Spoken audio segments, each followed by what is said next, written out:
Hey, Dr. Gila here. Just like for a lot of you, summer in my world means things look a little bit different. And so I'm practicing what I preach, as it were, and taking a little bit of time off from recording new podcast episodes. Instead, I've decided to air replays of some of my most popular episodes. These are the ones that seem to really resonate with all of you, and for good reason. These are all topics that are so universal and so important, and so I hope a refresh and a re-listen will be really helpful for you over the summer. I also want to mention that if things are feeling hard and you have a lot of meltdowns in your home, I do have a free printable guide that walks you through my simple visual metaphor to help you understand why you and your kids have a hard time, lose it, snap, all of those fun things, and an acronym to help you remember the 7 main categories of things that can contribute to those big meltdowns and other tough episodes. Go to parentingwithconnection.com/guide. I'll also put the link in the show notes for you. All right, now on to the show.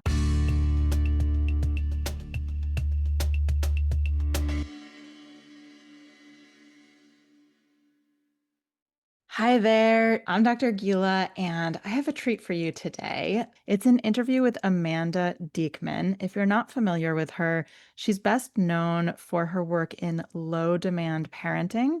She actually wrote the book, Low Demand Parenting. She has a podcast, which I was actually on recently as well. If you haven't listened to it, go and check that out. This interview today is actually about parent burnout. And it originally aired as part of my single parenting summit back in February. And it was so popular. And I personally found it so powerful. And it was just really lovely. She has a beautiful way of thinking about parent burnout and how to get through it. And then also on the other side of it, how to ensure that you don't go back there. What are some things that we can do? So, I wanted to make sure that I replayed it for you because I think it is such an important conversation. I will say, as I was listening back to it in preparation for airing it here on the podcast, there was one point that I really want to add to it that I think is important to name. So stick around to the end of the podcast. I'm going to add just a little note at the end.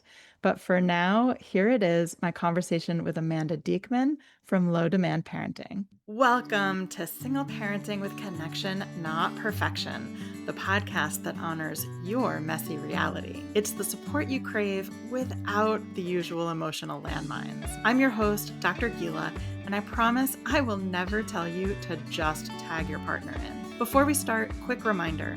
While I am a licensed psychologist and a certified coach, this podcast is not coaching and it's not therapy, and it's not a replacement for medical or psychological advice. It is for educational and informational purposes only. All right, let's dive in.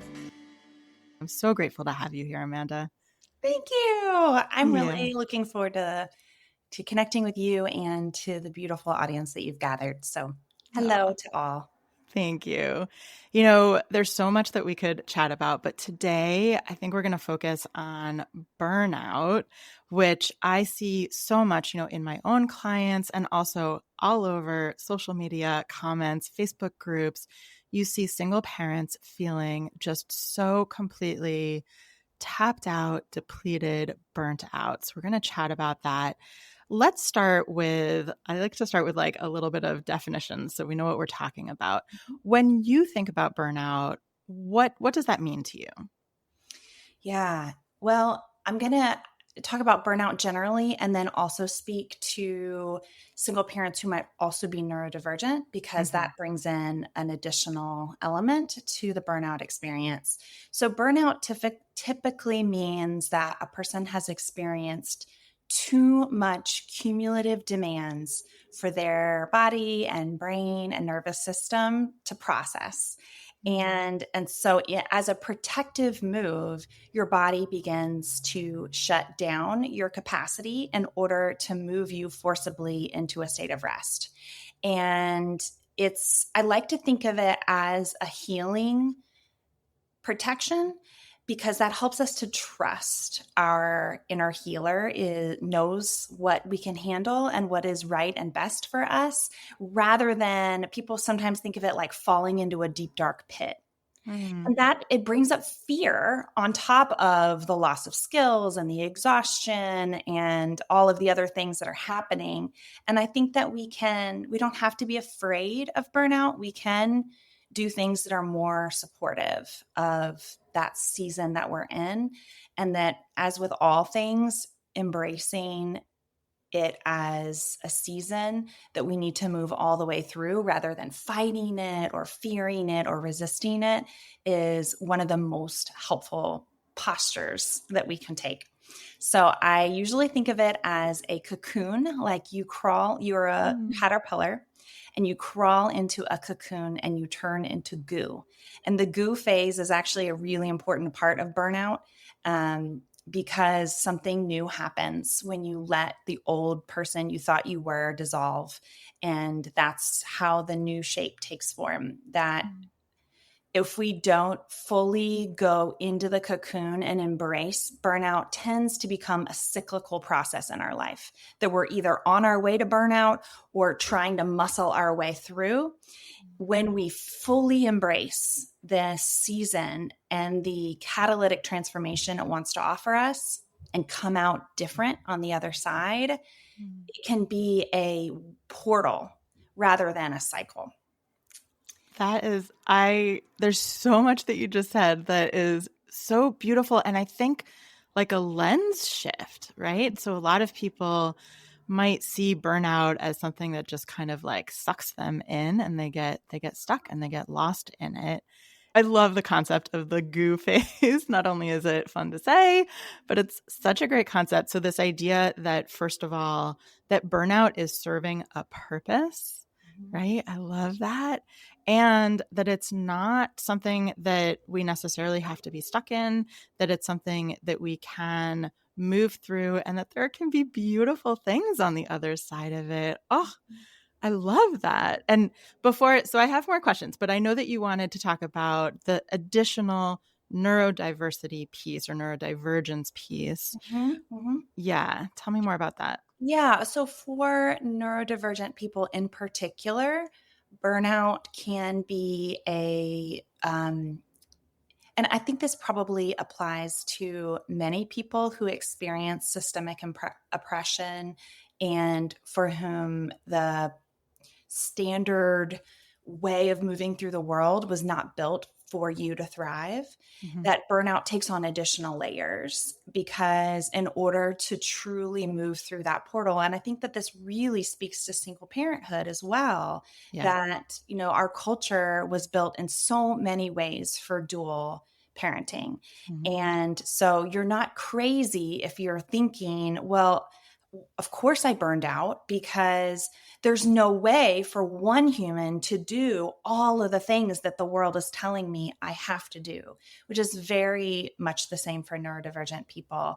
And so then burnout also takes on this additional layer of radical self-acceptance and becoming an activist. There's this engaging your own rage against the system that Mhm. built the path to burnout. That the path out isn't going to be by playing that same game. It's Mhm. going to be harnessing your own sense of worthiness in the face of all of that, and often living pretty differently and sometimes really radically for your own in your own story, a sort of like radical divergence from trying to play the game by other people's rules. There's this like, you know what? I got to do it my way. Mhm. And I wanted to name that piece of burnout is different than like corporate burnout, where maybe just getting a new job or like starting therapy might be enough. Mhm. We're talking restructuring what you imagine the good life would look like. Mhm. And that takes some pretty intense inner work.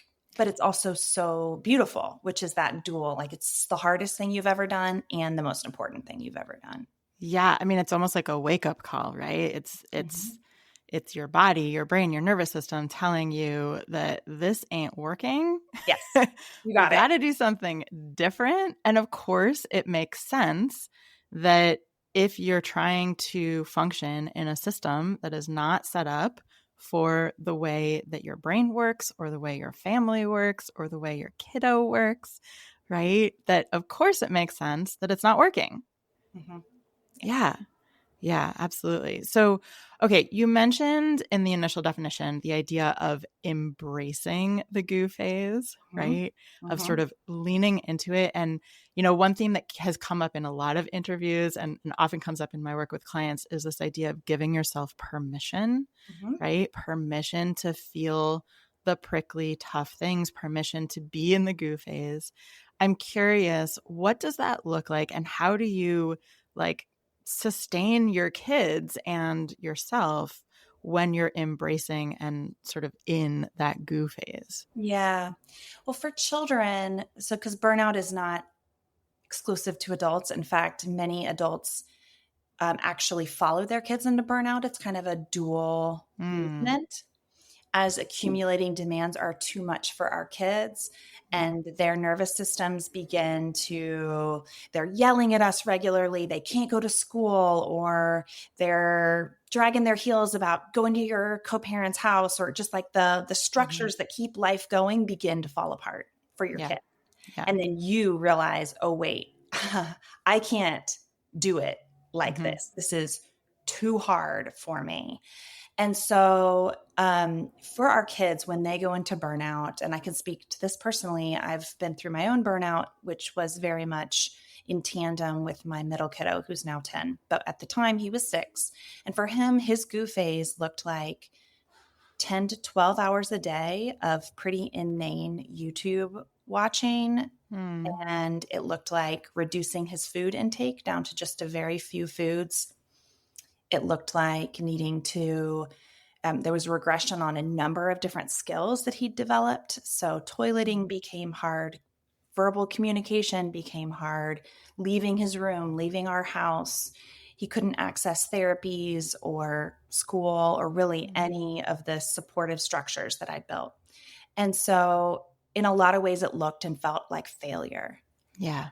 And I think that's true for parents too, that the dominant lens we have for the goo phase is I'm messing up everywhere. I, Mm, I can't I can't keep up with friends. They ask me how I'm doing and I don't even text back. I'm not doing the work that I'm supposed to do. I'm barely getting by. I'm hiding and pretending and lying. mm, The kind of effort to maintain becomes more and more distorted. yeah. And so for a lot of times for adults, goo looks like some of that stuff crumbles on you. People Mm, figure out that you said you were doing the work and you really weren't. So maybe you lose your job or you feel really ashamed of the way you've been spending money because you couldn't cook. So you've just been doing DoorDash after DoorDash and like catches up to you. yeah. Um, so embracing that looks like de-shaming ourselves for what we can't do. And for me, the Mm, lens shift here is from won't to can't. yeah. So it's not that you won't get up on time or won't complete your work or won't balance your budget or won't call your friends back. You can't. You Mm, just can't. And same for our kids. And beginning to bring that's the first self compassionate shift around the goo phase is I can't. And hmm. saying that to yourself is equally as important as saying it to the world. So it might be a lot of no's for a season. People asking you to do things and you can't. Hmm. And so you say, "No, I'm not going to show up there. No, I'm not going to do that extra project." And then you kind of get to embrace whatever gooey sensation brings you a sense of safety. We shame ourselves and we as a culture we do this. We have guilty pleasures. We call Mm, it binging when we watch a lot of a show, which is clearly a sense that it's too much. Um, so there might be a restructuring for you around yeah. what you are spending a lot of your time doing And us like I love to use this idea of either the cocoon or the nest, whatever really resonates for you. That like if you were a bird, you would be building up the walls of your nest so that you can spend a lot of hours sitting on those eggs, right? Like you're nurturing something new that you don't know what it is yet. And so Yeah. you have to build it up, this kind of supportive structure around you. So that might be telling your friends, I want you to keep texting me, but I may not text you back. But just please keep saying, I love you, I care about you, but don't ask me to do anything because that's too much. And Mhm. you get to ask for that. Your close, your dear friends, they want to know and they Yeah. want to support you and they don't understand. And you get to tell them, this is what I need. Mhm. You can tell your kids, like, hey, we're in a movies all day phase. Like, we're in our Disney era. You know what? Spend the $5 on unlimited with no commercials and just goo it up Mhm. without shame. Yeah. Which That's I the most think powerful thing you can do. And I think the without shame piece is probably the hardest because as I'm listening to you, I mean, all of these demands that we're dropping, which I know is, right, a big part of your message, these are really powerful societal messages of what we should be doing. And they're so powerful, and you've been receiving them for so long that they're not only now external messages, they're internal messages. We have internalized these shoulds. Mhm. It is so hard to let go of them. Yeah. One of the strategies that I use to help with that process is instead of thinking about what I'm letting go. So the no, like, no, I'm not going to serve on that committee, or I'm not going to drive your kid to school with carpool or whatever. Instead Mhm. of thinking about what you're losing by letting it go, I like to challenge myself to think about what am I gaining in the release.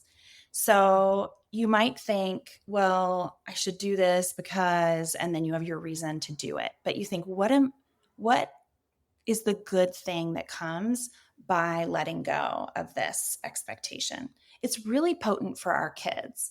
Yeah. So let's say you're not going to do a sport this season because you can't manage all of that. Plus, Mhm. your kid kind of needs a little goo time anyway. So instead of like, oh, but then they're not going to have like that socialization and they're not moving their body and blah, blah, blah, you think, wow, this is a gift of ease.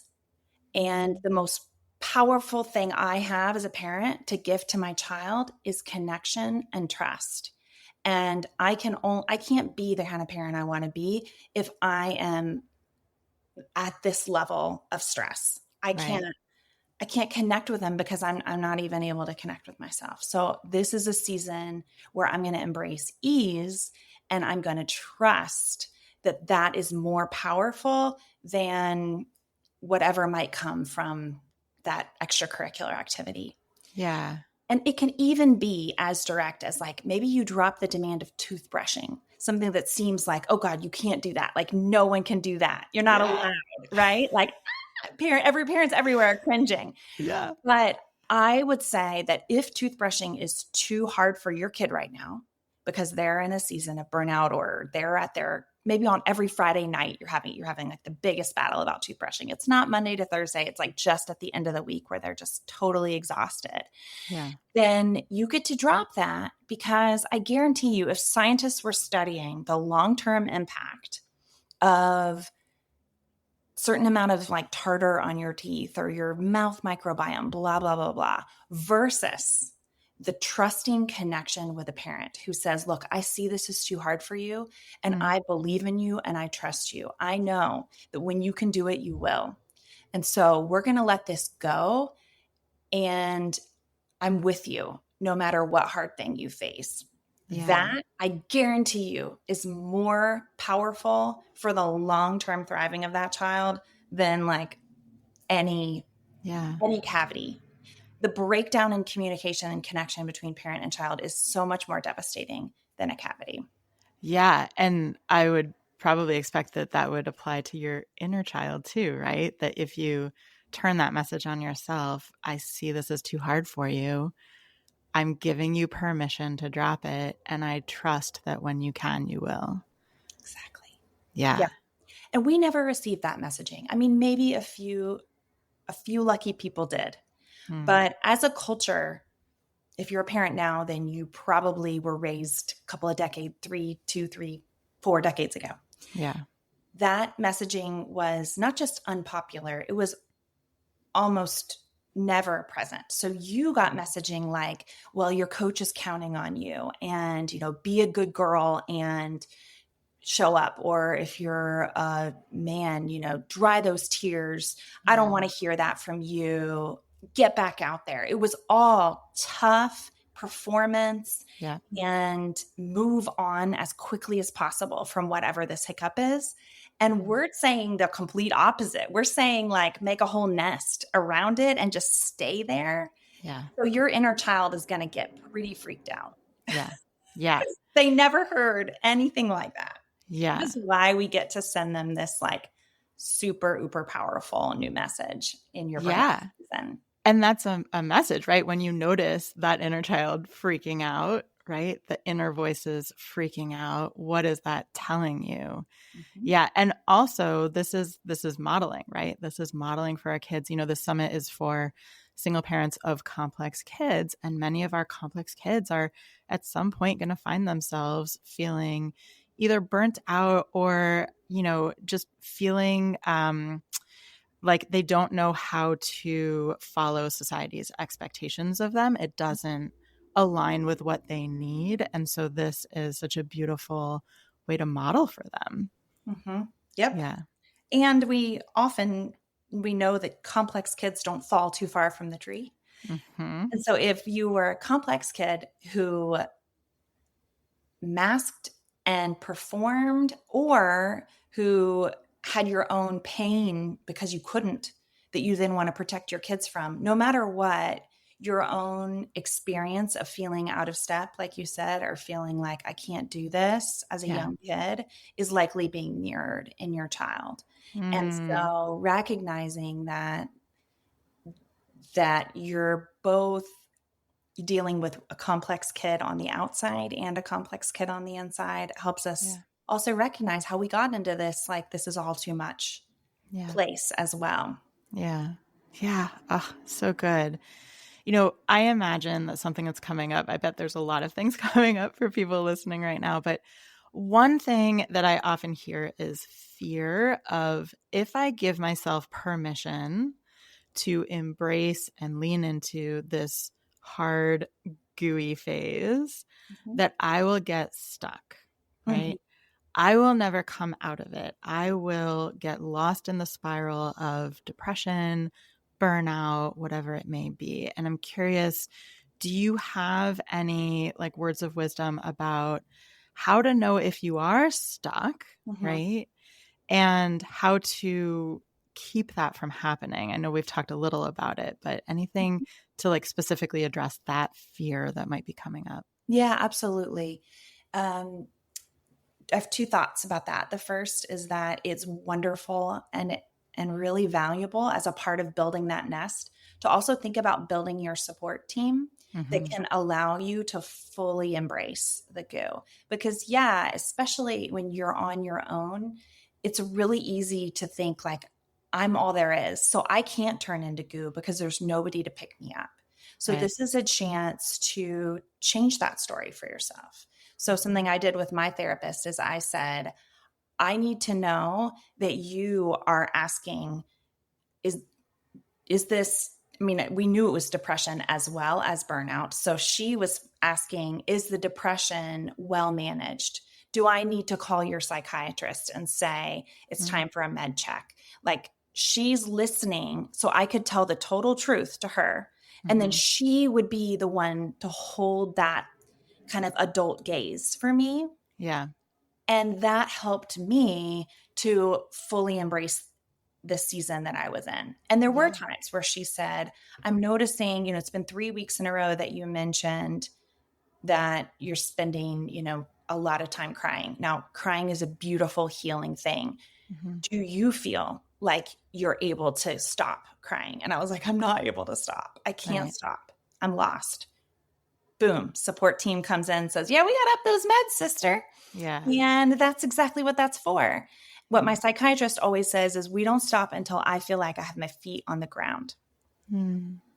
And when she tells me that, I know, okay, there's somebody that's a part of that's part of the cocoon. Yeah. And, even that, like giving yourself permission to ask for help, to accept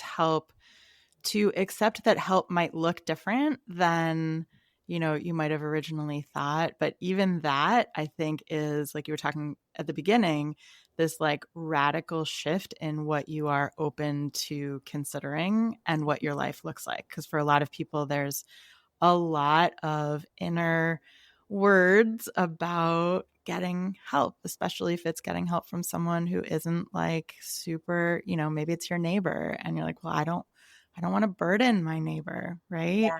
I don't want to burden my sister-in-law. I don't want to burden anyone, right? There's all these inner narratives about getting help. And so that in and of itself sounds like a big sort of shift. Mm-hmm. Yes. Yeah.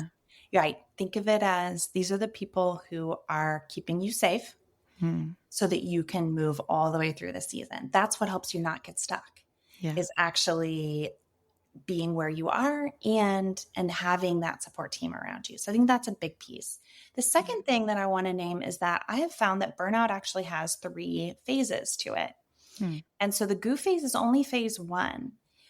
What happens is that I like to think of it like when you have a wound, and there's a season where it's an open wound, and so it requires like a band-aid and neosporin and all of that, Mhm. but eventually it starts to get a little crust over it and it starts getting itchy. Phase 2 is the itchy phase. You're kind of like, a person can only watch so much Great British Baking Show. Like, I'm just like, ugh, I'm bored, I'm tired of my own tired. And because the body has this way of reawakening. So, in Mhm. nature, when an animal has gone into a freeze state, like a deer that's trying to escape a predator, everything shuts down. They go like totally rigid and immobile. And then when they come out of that state, the way that their body reawakens is that they shake all over kind of Mhm. uncontrollably. And if you've probably experienced this before, if you've been through something really hard and then your body starts shaking afterwards, it's a Right. really beautiful, natural, physiological way of reawakening the body. So it Mm. also might be your shaking phase. Mm. Life is coming back into this system, but it's really shaky. Yeah. So you might have like a couple of days where you can do something totally fine and then you crash again. Or you might rapid cycle through various hobbies and interests. Like, you want to try something, but nothing feels right. You might feel kind of crabby and irritated. That Mm. is all good. That is that sign that you're getting somewhere and that you're reanimating. And Mm. then the third phase tends to be, it's still a phase of burnout, but it's where you begin to self advocate and rebuild the structures of your life. So Mm. it might be where you renegotiate, say, I need to work from home X number of days per week, or I need to rework my custody agreement, or I need to change a financial situation. Like, I can't sustain a home this size. We need to downsize or we need to move. It looks like making real shifts to your life Mhm. so that you can do this day after day after day. It's rebuilding trust with yourself and rebuilding a system that supports that. So you have a sense of what life looks like for you, and you start to really embrace that. Yeah. And And it that's where sounds you like, get your wings. That's your butterfly emerge. yeah. And it sounds like these are sometimes big shifts, not just like little tweaks, but this is what you were talking about earlier of like restructuring your life with the recognition that what you were trying to do before wasn't working. Mhm. Yeah. Yeah. That's right. And that's where that full goo really matters, because Mm. what you don't want to do is caterpillar your way into the cocoon and then caterpillar your way out.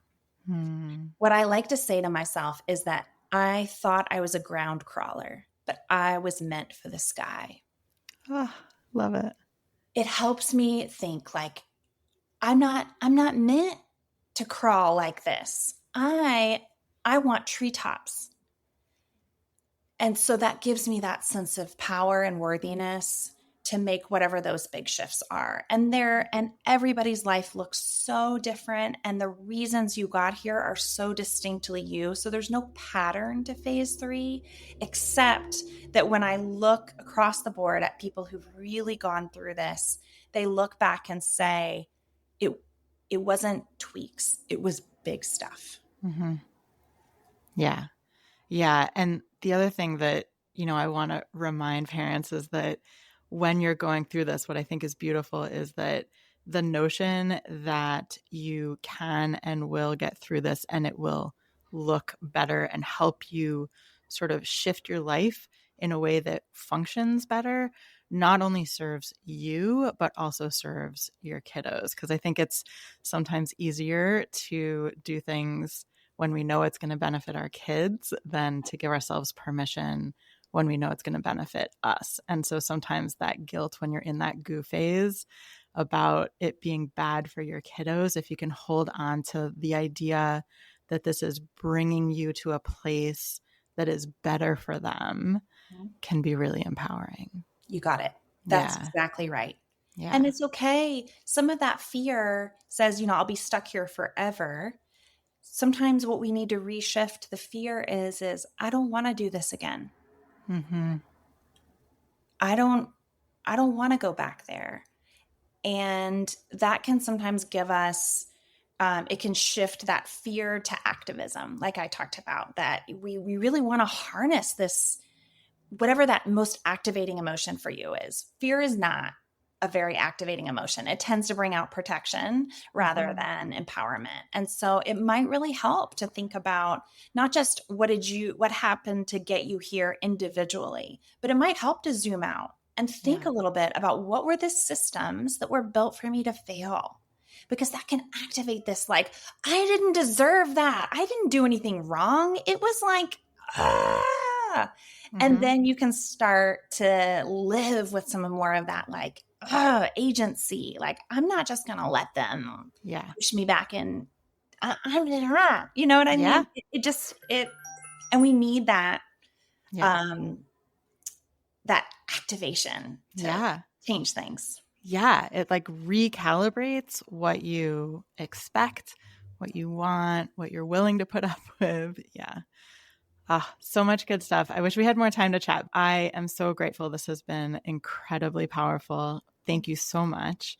Before we go, I'm passionate about single parenting with connection, not perfection.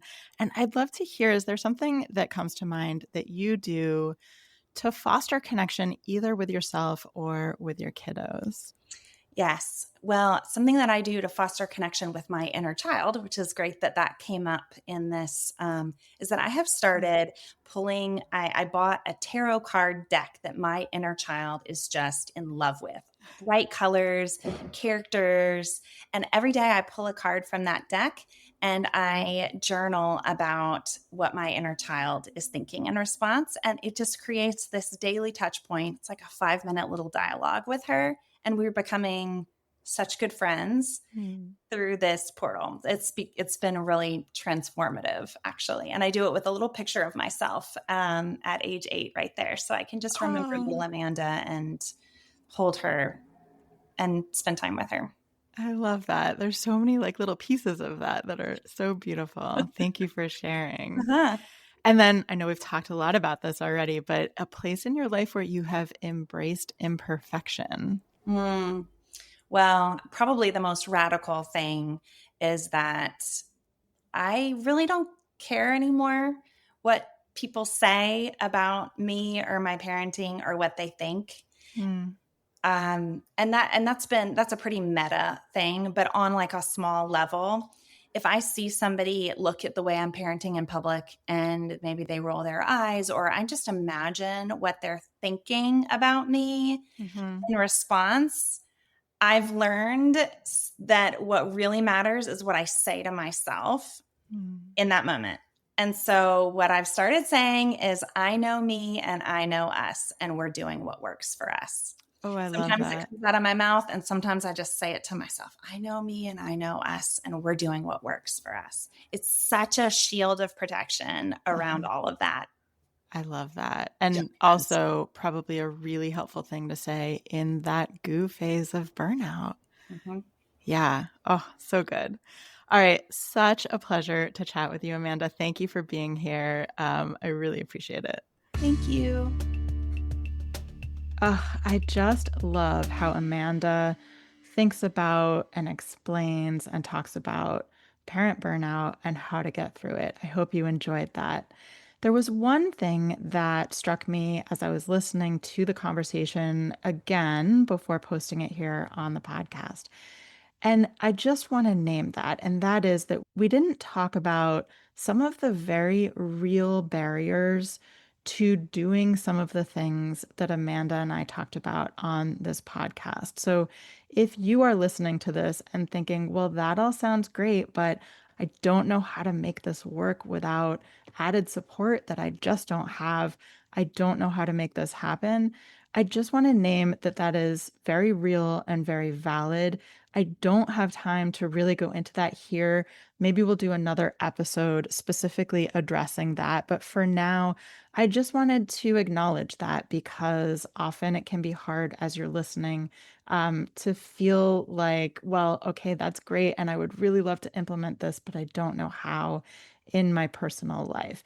If you do want individualized support, that is something that I can help you with. You can always schedule a free strategy call so that we can chat about if there is a way that I can support you through that. But even if you're not ready for that or not able to do that, I just want to sort of put that out there and name that you're not alone and it's certainly a valid concern. You can also pop into my Facebook group, which is also called Single Parenting with Connection, Not Perfection. And I'm willing to bet you will not be alone in that struggle. So come on in. You are welcome to post anytime. And of course, you are always welcome to reach out to me by email at hello@drgilaparenting.com. All of those links will be down in the show notes. If you have any questions, please don't hesitate to reach out. All right, I will see you next week for a conversation about co parenting and communicating with a difficult ex. This is going to cover some strategies that are actually helpful when you're communicating with anyone that you have some high conflict with. So important, but especially if you are divorced, you have another family member that you have to coordinate with, and it's really challenging. We're going to have some really specific strategies that you can use to communicate in a more effective, less inflammatory way that really protects you and takes care of your needs as well. So I will see you there.